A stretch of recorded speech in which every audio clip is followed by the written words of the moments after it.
कब स्कॉलरशिप मिलती है, कब स्कॉलरशिप नहीं मिलती है, ऐसे कौन से स्टेप्स होते हैं जो हमें फॉलो करने पड़ते हैं स्कॉलरशिप को पाने के लिए। क्या मेरी स्कॉलरशिप आई थी, और अगर आई भी थी तो कितनी आई थी। क्लास में ऐसे कितने बच्चे थे जिनकी स्कॉलरशिप नहीं आई थी, और क्लास में ऐसे कितने बच्चे थे जिनकी स्कॉलरशिप आई थी। क्या क्या स्टेप्स ऐसे होते हैं जिनको अगर हम फॉलो नहीं करेंगे तो हमारी स्कॉलरशिप रुक सकती है। ये सारे डाउट आपके इस वीडियो में क्लियर होंगे। Hello friends, welcome and welcome back to my channel again. तो कैसे हैं आप सभी। मैं ताने खान सफी फिर से वेलकम करती हूँ आपका अपनी न्यू वीडियो में। आज का हमारा जो टॉपिक है वो ये रहने वाला है कि आखिर क्या बीएससी नर्सिंग में प्राइवेट कॉलेजेस में स्कॉलरशिप आती है या नहीं। बहुत सारे बच्चे जो प्राइवेट कॉलेज में एडमिशन लेने वाले हैं इस साल, तो उनके मन में ये डाउट जरूर आएगा और आता भी है। बहुत सारे कमेंट मेरे पास आते हैं, बहुत सारे मैसेजेस मेरे पास आते हैं कि दी क्या आपकी स्कॉलरशिप आई थी, बीएससी नर्सिंग में एडमिशन लेने जा रहे हैं, तो क्या क्या चीजें ऐसी हैं जिससे आपकी स्कॉलरशिप रुक सकती है। ठीक है, तो अगर आप पहले से ही कोई ऐसा कोर्स कर रहे हो जिसमें आपने स्कॉलरशिप का फॉर्म फिल किया था, या एक या दो बार आपको स्कॉलरशिप मिली थी, तो आपकी स्कॉलरशिप में दिक्कत आएगी, आपको स्कॉलरशिप नहीं मिलेगी। हाँ, मिलने के कुछ प्रोसेस होते हैं, मिल सकती है, बट उसके लिए आपको कुछ प्रोसेस फॉलो करने पड़ेंगे, कुछ एक्शंस हैं जो आपको लेने पड़ेंगे। क्योंकि स्कॉलरशिप एक ही कोर्स के लिए, अगर आप ये डिग्री कोर्स कर रहे हो, डिप्लोमा कर रहे हो, या फिर ग्रेजुएशन कर रहे हो, उसमें सिर्फ आपको एक ही बार स्कॉलरशिप मिलेगी। अगर आप पहले स्कॉलरशिप ले चुके हो तो आपको स्कॉलरशिप नहीं मिलती है। मान लीजिए आपने एक साल स्कॉलरशिप ली और अभी फिलहाल आपने बीएससी नर्सिंग में एडमिशन ले लिया, बट लास्ट ईयर आपको बीएससी में स्कॉलरशिप मिल चुकी है, तो आपको स्कॉलरशिप नहीं मिलेगी। हाँ, एक चीज और मैं अगर पर्सनल एक्सपीरियंस बताऊं तो वैसे तो मैंने किसी भी ऐसे कोर्स में एडमिशन नहीं लिया था, बट मैंने किसी को ऐसे देखा, मेरी फ्रेंड थी, वो पहले बीएससी नर्सिंग कर रही थी, लेकिन नहीं सॉरी, बीएससी कर रही थी, उसे एक साल स्कॉलरशिप में मिली थी। जब इस साल उसने बीएससी नर्सिंग में एडमिशन लिया, तो उसने अपना डिस्ट्रिक्ट पर जाकर कैसे कैसे अपना वहां से नाम हटवाया, पहले वाला जो उसका था रजिस्टर्ड वो उसने वहां से कटवाया, और उसने अगेन फॉर्म फिल किया न्यू सिरे से। बहुत अच्छे तरीके से उसने एकदम स्टेप बाय स्टेप उसने सारे स्टेप फॉलो किए। वो चीजें आपको पता चल जाएंगी जब आप एडमिशन लेंगे, क्या क्या स्टेप्स होते हैं। तो उसको स्कॉलरशिप मिल गई। तो सबसे पहला रीजन यही होता है स्कॉलरशिप ना मिलने का, अगर आप पहले से ही किसी भी ग्रेजुएशन कोर्स में, डिप्लोमा कोर्स में, डिग्री कोर्स में एडमिशन ले चुके हो, स्कॉलरशिप का फॉर्म फिल कर चुके हो, स्कॉलरशिप ले चुके हो, तो आपको 99% आपको स्कॉलरशिप नहीं मिलेगी। 1% चांस रहते हैं, अगर आप अच्छे से स्टेप फॉलो करते हो, आपको सारे तरीके पता होते हैं कि कैसे कैसे आपको स्कॉलरशिप मिलती है, तब आपको स्कॉलरशिप मिल सकती है। ठीक है, तो सेकंड थिंग कि बहुत ज्यादा गर्मी लग रही है। मैंने यहाँ आपको ये चीज इसलिए बताई कि वाकई में बहुत ज्यादा एकदम गर्मी है, क्योंकि जैसे ही मैं शूट करने आई लाइट चली गई, बट मुझे ये वीडियो आप तक पहुंचाना था, तो मैंने सोचा शूट कर लेते हैं। गर्मी में बाद में देख लूंगी। ठीक है, तो अगर थोड़ा सा मैं पूरा स्टेज दिखाई दे रही हूँ, वैसे तो मेरे चेहरे पे स्माइल है, तो प्लीज थोड़ा सा समझिए मुझे। ठीक है, और वीडियो को लाइक जरूर कर दे, और बहुत सारी चीजें हैं अभी इस वीडियो में, वो आप सुनते रहें। ठीक है, फर्स्ट सेकंड थिंग क्या, जिसमें आपको स्कॉलरशिप बिल्कुल नहीं मिलेगी, उसमें आपको स्कॉलरशिप बिल्कुल नहीं मिलेगी। तो सेकंड चीज है आपकी, अगर आपके फैमिली में आपके फादर या आपकी मॉम गवर्नमेंट सर्विस है, गवर्नमेंट सर्विस पर हैं, तो आपको स्कॉलरशिप नहीं मिलेगी, किसी भी वे में नहीं मिलेगी। फिर तो आपका कोई, आपको 100% नहीं मिलेगी, आप कोई भी स्टेप फॉलो कर लो, आपको स्कॉलरशिप का कोई चांस नहीं है। ठीक है, ये चीज आप ध्यान से सोच कर चले। अभी अगर आपका माइंड में ये है कि नहीं सर्विस पर है, क्या पता मिल जाए, बट नहीं मिलेगी। ठीक है, चाहे वो गवर्नमेंट टीचर है या फिर कोई भी सरकारी कोई भी उनकी जॉब है, वो पहले कर चुके हैं पास में, तब भी नहीं मिलेगी। ठीक है, प्रेजेंट में है तो भी नहीं मिलेगी। ठीक है, सेकेंड थिंग।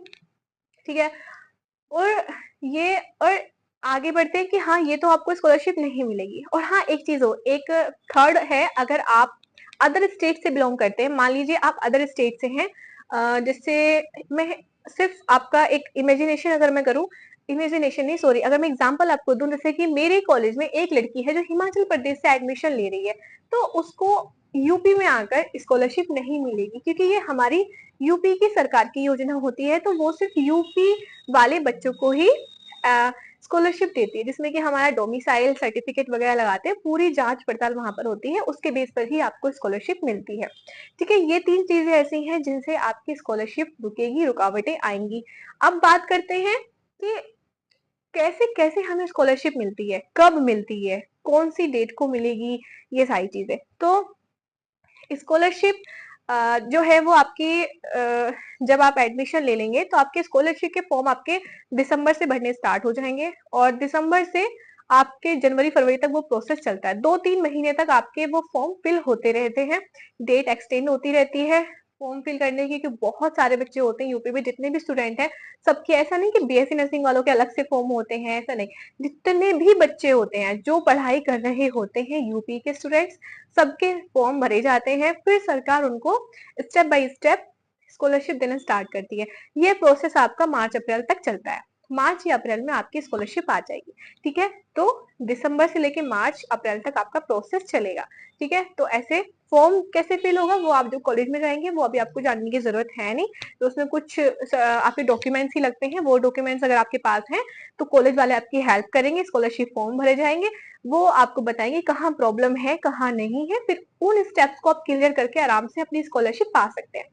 एक चीज और सबसे मेन एंड इम्पोर्टेंट, कि क्या मेरे कॉलेज में स्कॉलरशिप आती है, मेरी आई थी तो कितनी आई थी, और मेरी क्लास में कितने बच्चे ऐसे हैं जिनकी स्कॉलरशिप नहीं आई थी। तो अगर मैं अपनी बात करूं तो जब मैंने एडमिशन लिया था तो मुझे बिल्कुल नहीं लगता था कि हाँ मेरी स्कॉलरशिप आएगी, बट फाइनली मेरी स्कॉलरशिप आई, क्योंकि हमने सारे स्टेप बिल्कुल एकदम एक्यूरेट किए थे। हम ध्यान देते थे कि हाँ कहाँ पर गड़बड़ हो रही है, कहाँ ऐसी चीज है जहां पर रुकावट आ रही है, जहां पर भी हमने हल्की सी भी देखी कि हाँ यहाँ पर ये चीज है, मिस्टेक हुई है हमसे, कॉलेज वालों से हमने बात की, हमने मैनेजमेंट में जाके बात की, हमने वो चीज वहां से क्लियर की, हमने हर चीज वहां पे स्टेप बाय स्टेप ध्यान दिया, हम अपना फॉर्म चेक करते थे, हम सब कुछ चेक करते रहते थे, जिससे हमारी स्कॉलरशिप फर्स्ट राउंड में ही आ गई। कितनी आई थी मैं वो भी बता देती हूँ। मेरी स्कॉलरशिप अगर हम फीस की बात करें तो 87,000 मेरी फीस है, और उसके अकॉर्डिंग जो मेरी स्कॉलरशिप आई है वो आई थी 30,000, ठीक है। ये हमारी, जो कि मैं ओबीसी कैटेगरी से हूँ। अगर बात की जाए एससी कैटेगरी या फिर जनरल कैटेगरी, तो इनकी जो जनरल कैटेगरी की भी हमारे बराबर आई है और आई है, ठीक है। जनरल कैटेगरी की भी आई है, ओबीसी की भी आई है, और एससी की बता देती हूँ। एससी वालों की हमारी जो स्कॉलरशिप है वो डबल आई है, उनकी 30,000 दो बार आई है, 32 यानी कि 64 या 65,000 उनकी स्कॉलरशिप आ चुकी है। यानी कि जितनी फीस थी उनके 10 या 20,000 में 10-20,000 उनके लगे हैं इस कोर्स को एक साल में करने के लिए, बाकी उनके 60-65,000 उनके अकाउंट में आ चुके हैं। तो सरकार इतना सपोर्ट करती है, अगर आप ऐसी कैटेगरी से हो तो आपको फ्री में आप पढ़ सकते हो, ठीक है। ओबीसी कैटेगरी में आपको 40% आपको मिल जाती है स्कॉलरशिप, ठीक है। तो कब नहीं मिलती है और कैसे कैसे मिलती है और मुझे कितनी मिली थी, ये सारे डाउट मैंने इस वीडियो में बहुत ही क्लियरिफिकेशन के साथ आपको क्लियर कर दिए हैं। आई होप आपके मन में अब कोई डाउट नहीं रहेगा स्कॉलरशिप को लेकर। अगर कोई भी डाउट हो अभी भी तो आप कमेंट बॉक्स में बता सकते हैं, कमेंट बॉक्स ओपन है, बेधड़क आप कोई भी कमेंट करें। वीडियो को लाइक करें, चैनल पर नए हैं सब्सक्राइब करना बिल्कुल ना भूलें। ऐसे ही इंफॉर्मेटिव वीडियोस आपको मिलती रहेंगी। Thank you so much, bye.